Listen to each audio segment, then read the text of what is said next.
Hi, this is Christina Dubon-Nugent coming to you with our next segment. We're going to talk about option chains. So when you go to the option tab and you click on option chains, this is where I spend a lot of my time analyzing and looking at information. So let's spend some time understanding what tools are there. I'm just going to change it to Home Depot. And if you want to see exactly what I'm seeing, make sure that you change the date back to April 7th, 2015. And what you first see is which are the different expiration timelines that are available. As you can see, these have weekly options as well as your monthly options. You can see the number of strikes that are available in each of those time periods. And then where we are as of the date of April 7th. As far as days to expiration.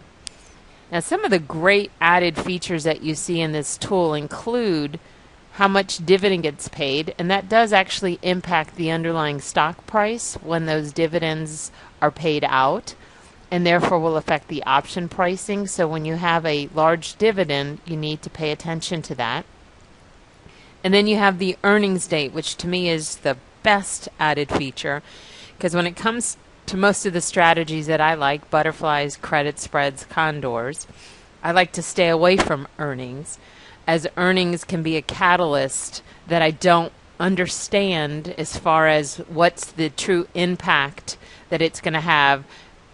Not understanding is better phrased. I don't know the impact of what the earnings are going to be. If it's great earnings or if it's terrible earnings or if it's no news type earnings, those are all impact the underlying stock. So I want to stay away from that. In this particular example, it's 42 days away. So when I'm looking at my short-term butterflies or credit spreads, I'm definitely in good position. As long as I get options that are less than 30 days, then I'm great. Actually, less than 42 days to be exact, but looking at short-term options. Then you have information about how the stock did for the last 5 days and some option-specific information about historical or statistical volatility and then implied volatility right at the money over different time periods averaged out. And then what you have are your different strains of option data tables. Now what I like to do is just take a look at the particular expiration month that I am going to be, or week, depending on if you're looking at a specific week version. Here, the third week normal option of April is only 10 days away. That's the one that I'm going to use as an example here. That's the only one I'm going to look at. And then I can go ahead and hit update. Something else to be aware of. If you start looking at more out of the money scenarios or deep in the money, which isn't a style that I like, but out of the money butterflies I will often look at, you're only being given 10% of the strikes in relations to the underlying stock price. So knowing that the stock is over 100, you're going to see about a $10 range that is offered for viewing. You can change that. If you want to see all of them, you just put in that 9999. So I'm going to leave it at the 10%. I'm only looking at 10 days to options expiration. Those are the chain that I'm looking at.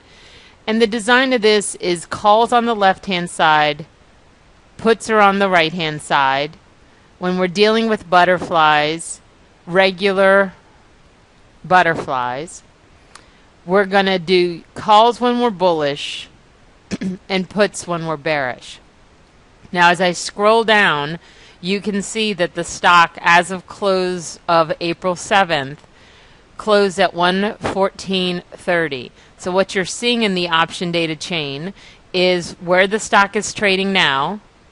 Remember that anything that has real value is going to be more expensive, see the mid price here, than the out of the money options that have nothing but extrinsic value or time value.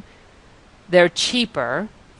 And what you're also seeing is the mid price. Now the mid price is truly the difference or the average between the bid and the ask. If you want to see both the bid and the ask, and many times you want to understand the slippage of it, how much do I have to pay for it if I absolutely want to get in? How much can I sell it for if I have to get out?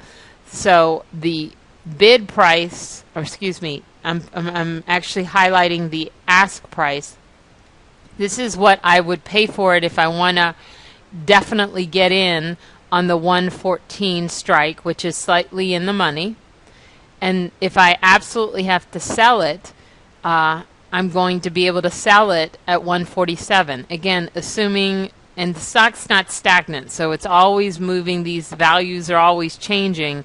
But this is the bid price of selling it. So always consider your bid price as your sell price and your ask price to be your buy price.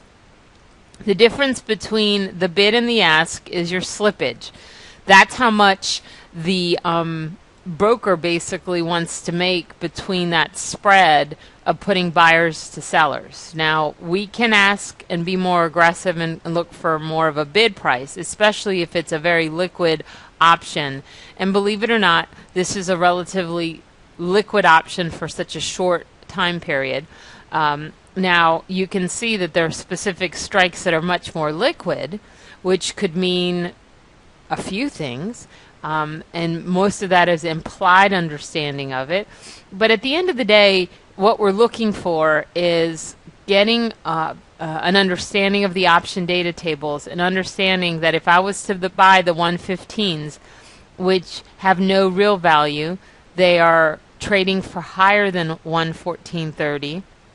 Why would I buy a 115 call? Because in that case, I would believe that Home Depot would be moving higher. Now, what would it cost me if I absolutely wanted to buy it? 102. Now, can I ask to buy it at $1 or 99 cents, the mid price? Sure. Will you absolutely get filled? No, there's no guarantee. But if the stock pulls back a little bit, then the options that go with that underlying stock also tend to move back a little bit. And that's where you get the fluctuation enough that perhaps you do get filled at 99, or just because of the liquidity of it. And if the stock stays at 114.30, you can get filled. Now, this is out of the money. So in the column, that's the extrinsic column, you can see that the numbers are exactly the same, meaning that all you have there is the true time value. All that's in there is time value. Now, when you look at the 114s, they're 30 cents in the money. So if you take the 147 and minus the 30 cents, there's your extrinsic value. So as you can see, the options that are in the money are expensive. The options that are out of the money are cheaper. Now, as I scroll over to the put side, remember, puts are the right to sell the underlying stock.